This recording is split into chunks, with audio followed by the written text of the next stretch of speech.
কোচবিহারের জায়গির চিলাখানা এলাকার পর সন্তোষপুরে হানা ছাগল চোরের, এতেই নাজেহাল এলাকাবাসী। একই রাতে একাধিক বাড়ি থেকে 17টি ছাগল চুরির অভিযোগ। ঘটনাকে কেন্দ্র করে রীতিমতো চাঞ্চল্য ছড়িয়েছে কোচবিহারের দেউচড়াইয়ের সন্তোষপুর এলাকায়। ঝড় বৃষ্টির রাতে বাড়ি থেকে রাতের অন্ধকারে গরু চুরির অভিযোগ পেলেও এই প্রথমবার একাধিক বাড়ি থেকে একাধিক ছাগল চুরির অভিযোগ উঠল দুষ্কৃতীদের বিরুদ্ধে। জানা গিয়েছে, চিলাখানা এক গ্রাম পঞ্চায়েতের জায়গির চিলাখানা এলাকায় গত 3 দিন আগে রাতের অন্ধকারে একাধিক বাড়ি থেকে প্রায় 25টি ছাগল চুরি হয়ে যায়। ঘটনার চাউর হতেই রীতিমতো হইচই পড়ে যায়। ফের ঝড় বৃষ্টির রাতকে অবলম্বন করে বুধবার রাতে দেউচড়াইয়ের সন্তোষপুর এলাকায় একাধিক বাড়ি থেকে 17টি ছাগল চুরি হয়ে যায়। কারো বাড়ির গোয়াল ঘরের তালা ভেঙে বা দরজা ভেঙে ছাগলগুলোকে নিয়ে, কোনো বাড়িতে 10 থেকে 12 দিনের বাচ্চা বের করে ফেলে রেখে মা ছাগলকে নিয়ে যায় দুষ্কৃতীর দল। সকালে খবর ছড়িয়ে পড়তে রীতিমতো চাঞ্চল্য ছড়িয়ে পড়ে এলাকায়। তাদের দাবি, গ্রামগঞ্জের হতদরিদ্র মানুষ গরু ছাগল পালন করে বিক্রি করে 2-4 পয়সা উপার্জন করে, কিন্তু সেটাও চোরের উপদ্রবে সম্ভব হচ্ছে না। এই বিষয়ে ভুক্তভোগী এক বাসিন্দা মনিরুল ইসলাম কি জানাচ্ছেন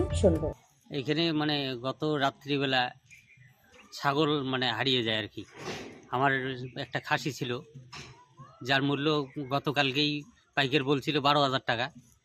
আর আমি আজকে খাসিটা সকালবেলা ঘুমের থেকে 3টের সময় উঠছি, উঠেও দেখি ঘরে আছে খাসি। আচ্ছা, তারপরে এই ছেলে বাইরে যাবে বাথরুমে, ছেলে আর ছেলের মা যখন বাইরের থেকে বেরোবে, ঘরের দরজা বাইরের থেকে লক করে দিছে। আচ্ছা। আর আমার যে ঘরের থেকে খাসি বের করছে, সে ঘরের শিকলটা কাটছে, শিকলটা কাটে ঘরের থেকে খাসিটা বের করছে। আর পাশে আরেক ভাইয়ের আছে, ওর 2টা নিয়ে গেছে। এখানে ব্রিজের পাড়ে ওদের এক বাড়ির থেকে 9টা নিছে, আরেকজনের বাড়ির থেকে 5টা নিছে।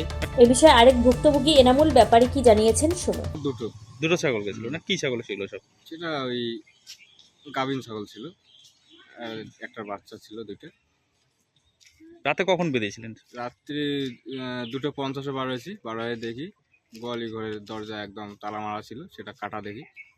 কাটা দেখার পরে তো সন্দেহ হয়ে গেলো, চিৎকার করলো বাড়ি থেকে বাবা মা। পরে আমি বাড়ি আসলাম, দেখি একটা সাদা গাড়ির মতো, সেটা আচ্ছা। আমাদের বাড়ি থেকে প্রায় এই 100 মিটার হবে এত দূরে রাখা ছিল। পরে চিৎকার করার পরে তো লোকজন 2-1 করে সাড়া দিতেছিল। দেওয়ানোর পরে গাড়িটা চলে যায়।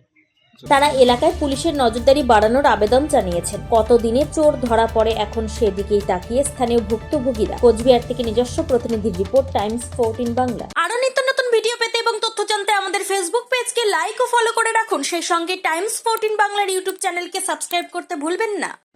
মুখের উজ্জ্বলতা হারিয়ে গেছে, স্পট পড়ে গেছে, ব্রণ ভর্তি, তাই আর দেরি না করে আজই আসুন রায়গঞ্জের চণ্ডীতলায় হেলথ প্লাস মাল্টি স্পেশালিটি ক্লিনিকে এবং এখানে পান অভিজ্ঞ ডাক্তার দ্বারা ফ্রি স্কিন টেস্ট।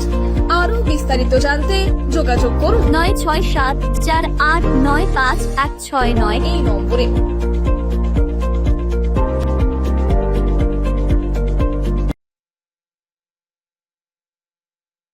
আজ তোমার বিয়ে, সাজলো নতুন সাজে।